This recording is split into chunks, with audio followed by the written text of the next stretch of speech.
No, this is not the video. The Bandile documentary video is about to start very soon. But I wanted to give you guys a little bit of context behind the video, because when you do watch it, you might notice some discrepancies in the video that you might be a little bit confused about. Now, this video was recorded a few months ago, and we tried to bring some of a documentary type of editing to the video, which I struggled with.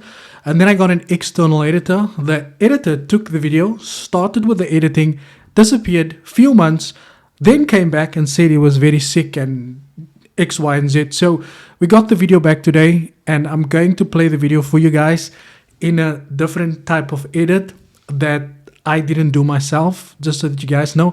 I did say I was going to give away a $5,000 funder account and an HFM winner in today's video.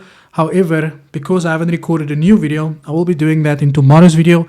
And if you want to stand a chance to win a $5,000 funder account, all you have to do is make sure you like the video, you subscribe to the channel, and you leave a comment in the comment section below related to the video. So without any further ado, guys, here's the video. Hope you guys enjoy it. Let me know your thoughts about not just the editing, but the video itself as well. So every time I make a Bandile video, people always say that, how did Bandile get to where he is today versus where he was back in the days?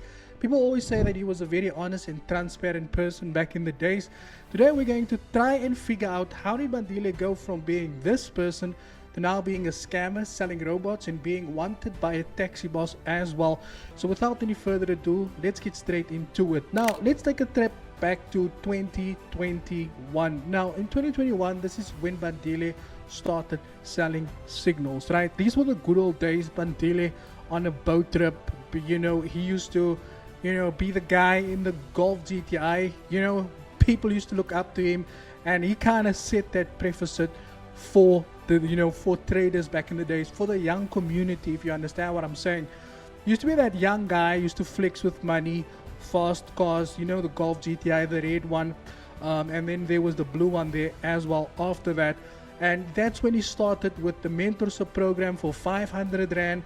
He introduced the signal services also, and he made a combined profit to date, as far as we can see, of just over 2 million Rand in profit. Now when I say 2 million Rand in profit, yes, he has made over 2 million selling signals and mentorship combined to date. And this is why I do not understand how someone has made so much money, that has been through so much, and he is still struggling and trying to even get back on his feet, because someone who knows how to work with money would have invested it in real estate or would have done something with it. But we can see that is something that everybody in this industry is struggling with, and that is to actually make their money work for them. Up until the end of 2021, Bandile was out there being the man on the boat, selling mentorship services and signals. He was just the cool guy. And then in 2022, that's when he started doing brokers, right? When you start promoting brokers. Now, I'm going to tell you guys there is nothing wrong with promoting brokers that is regulated by the FSCA, number one. And you obviously need to promote the broker, not to the extent that these guys promote it, because we know they go out of their way to force people to sign up to the broker, right? Where they would go and hold big competitions, invite people with green outfits, tell people they need to pay them in order to get to their signals, you know, all of that stuff. Now you get a simple promo where you do what I do. I do a integration where I just tell you about the broker and what it is that they offer. These guys go to the extent. And in 2022, we started with Vault Markets. Now, if we go through the period of 2022 to 2023, when he was with Vault Markets, you could see there in that time he was still producing the signals at the level that he did, and he also provided full market breakdowns. Now I was actually surprised, because this was the first time I heard Bandile do a breakdown, and I thought to myself, wow, you know, he actually sounds on point. And that was a video for 2023, right, when he was affiliated with Vault Markets. And through Vault Markets, you guys obviously know, yes, you've heard the best broker from 2022 up until now. When 2023 started, right, Bandile then joined a broker called RCG. Now with the whole RCG broker, that's where Bandile started to go a little bit out of the way and started doing that's where the scamming kind of started. I'm not saying he's scammed because of the broker, but that is when they started selling the EAs. The robot got introduced by a certain person who said that they have had some very good success with the EA, and that's when people started paying for signals or mentorship services, and things just didn't get delivered as well.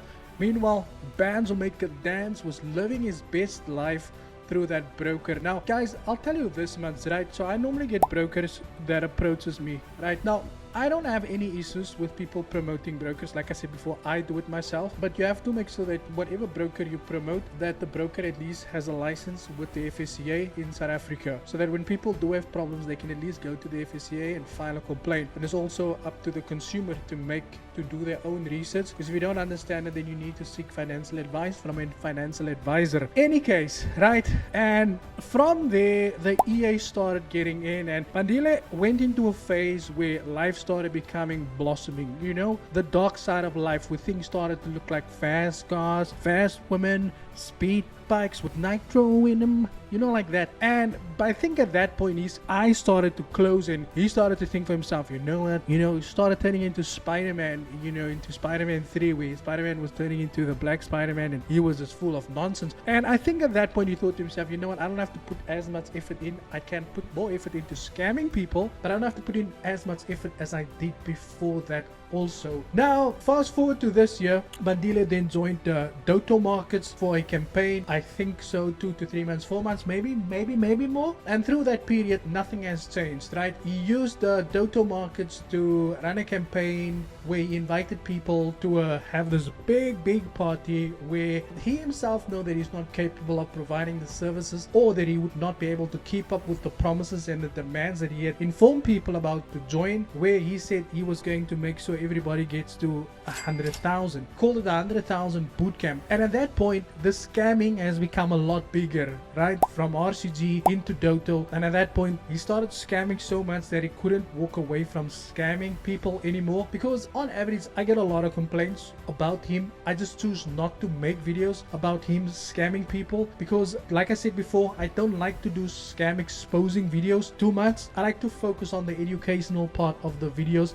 As you guys can see, even this video, it's not me exposing him, it's me understanding how he got to where he is today. I could have easily made 2 or 3 scamming videos. It's not the point, it gets boring over time, so you always have to be creative with the content. Any case, Doto Markets probably thought to themselves, they're wasting their time here with this boy, because clearly people has lost their trust or their faith in Bandile, and they now recently joined JP Markets also.